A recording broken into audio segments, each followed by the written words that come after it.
Mesdames, Messieurs, bonsoir et bienvenue à vous sur le 1945 de Média 241. Au sommaire de cette édition d'information, le dialogue politique normalisé Gabon-Union européenne au cœur des échanges ce 27 janvier entre le Premier ministre du Gabon et une délégation de l'Union européenne. Et aussi les artistes ayant participé au festival Gabon 9 Provinces 2020 ont protesté ce mercredi 27 janvier 2021 pour réclamer leur cachet. Plus de détails dans cette édition. Si vous êtes à Libreville ou vous y avez déjà fait un tour, vous avez sûrement déjà rencontré les photographes de rue. Cependant, les questions se posent. Que deviennent les photos? La notion du droit à l'image, on en parle également dans cette édition. Le Premier ministre a reçu ce jour une délégation de l'Union européenne.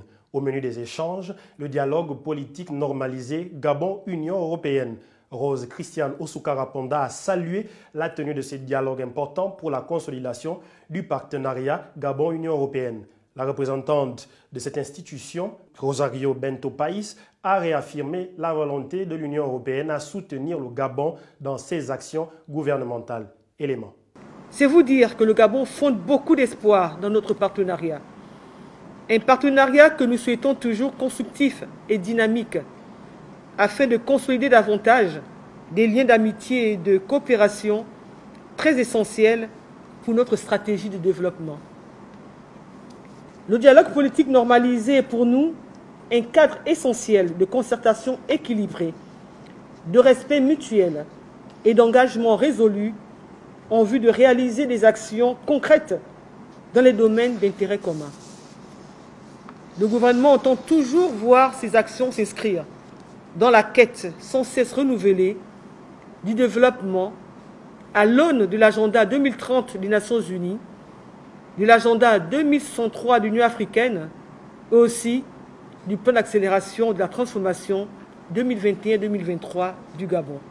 Concernant les sujets politiques de gouvernance et de droits de l'homme qui sont pour vous comme pour nous une priorité et une condition d'un développement durable et harmonieux, je vous confirme que nous sommes et serons à vos côtés pour échanger avec vous sur tous les sujets et tous les enjeux, mais aussi nous proposer là où cela vous paraît utile et où cela est possible, une expertise ou un soutien de l'Union européenne.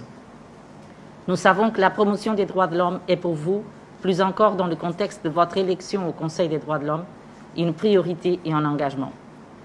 La lutte contre la corruption, un fléau qui existe dans le monde entier et un combat dans lequel nous sommes prêts à vous épauler, car faire reculer la corruption est une condition sine qua non du développement économique et de la croissance des investissements, permettant la création d'emplois durables et plus généralement condition d'une amélioration sensible des conditions de vie de chaque citoyen et notamment des catégories les plus fragiles. Autre chose à présent, les artistes gabonais ayant participé à l'édition 2020 du festival Gabon 9 Provinces ont lancé un mouvement d'humeur ce mercredi 27 janvier 2021. Plus de 2 mois après l'enregistrement des coffrets diffusés sur les réseaux sociaux, les acteurs culturels gabonais ne sont toujours pas rentrés en possession de leur cachet. Les images des artistes gabonais revendiquant leurs droits devant le ministère de la Culture ont été diffusées en direct par nos confrères de Gabon Media Time. Les artistes qui nous suivent actuellement, je vous invite à venir nous retrouver. Nous sommes là pour une bonne cause. C'est l'appel lancé par Espoir la Tigresse à ses collègues artistes au cours de cette manifestation. La diffusion s'est faite courant janvier 2021, soit un peu plus de 2 mois après les tournages. Les artistes qui n'ont pas eu de scènes sur lesquelles se produire durant la quasi-totalité de l'année 2020 voyaient en cet événement une occasion de se refaire une santé financière. Selon une source proche du ministère, les factures pour paiement des artistes et autres prestataires sont dans le circuit et suivent la procédure normale. Les dossiers ont été transmis au ministère des Finances et les paiements devraient se faire au moment opportun. Le ministre de la Culture se serait entretenu avec des artistes sur le sujet il y a maintenant 2 semaines afin d'expliquer les avancées du dossier. Si vous êtes habitant du Gabon et de Libreville en particulier, vous vous êtes sûrement déjà fait au moins une fois photographier à votre insu en pleine rue. Les réactions sont différentes d'une personne à une autre, mais la plupart du temps, l'on veut savoir ce qui est fait de ces photos. La question est posée pour vous par la rédaction de Média 241. Suivez plutôt.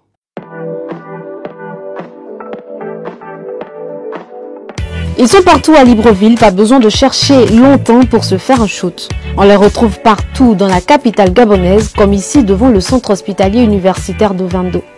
Nous avons constaté que les gens fréquentent plus des hôpitaux. Voilà pourquoi nous avons décidé de venir faire les photos juste à l'entrée de l'hôpital. Je ne pense pas que le choix a été exagéré. De force ou de gré, ces jeunes font des photos aux piétons pour ensuite les transférer moyennant une somme de 500 à 1000 francs CFA. Une bonne méthode pour subvenir à leurs besoins. Cependant, leur technique d'approche est parfois assez particulière. Bon, la manière de courir, souvent, c'est juste une mise en scène. C'est pas que c'est quelque chose qu'on fait parce qu'on veut obligatoirement que la personne puisse prendre la photo. Lorsqu'on arrive, on court. On essaie de faire pendant qu'on court, on parle avec l'autre, on essaie de taquiner la personne qu'on a filmée. Si elle dit toujours que non, bon, moi je ne veux pas, on dit bon, c'est pas grave, une prochaine fois. C'est une très bonne activité dans la mesure où elle nous permet, nous qui venons prendre les photos, de nous regarder. C'est pas mauvais, c'est bien. Par exemple, quand tu sors de l'hôpital, imagine, tu viens à peine de recevoir une mauvaise nouvelle. Le fait de sortir et que l'on te prenne en photo, parfois ils sont taquins. Voilà, et ça te met un peu le sourire. À l'instant même, tu oublies d'abord la mauvaise nouvelle que tu viens de recevoir à l'hôpital. Pour ma part, je trouve que c'est mimi en fait. On essaie de taquiner tout un chacun. Et on pose même des questions. On essaie de créer une complicité entre les clients et nous, de telle sorte qu'on ne soit pas en mésentente. Il faut noter que cette approche se termine parfois par des mésaventures. Plusieurs fois, j'ai été confronté au droit d'image.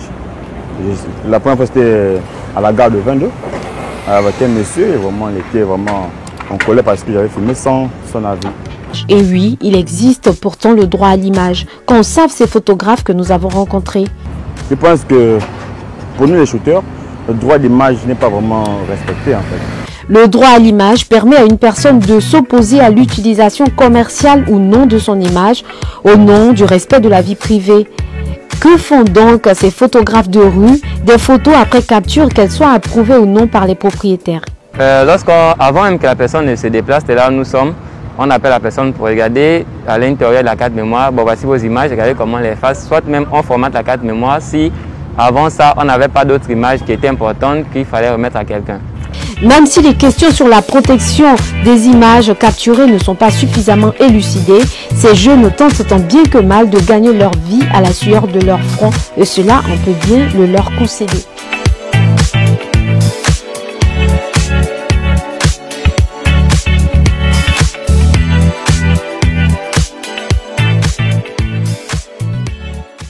Nous sommes au terme de cette édition d'information. Nous vous remercions de l'avoir suivi en notre compagnie. Restez connectés sur les programmes de Média 241 et surtout n'oubliez pas, rien n'est impossible à Dieu et tout est possible à celui qui croit. Au revoir.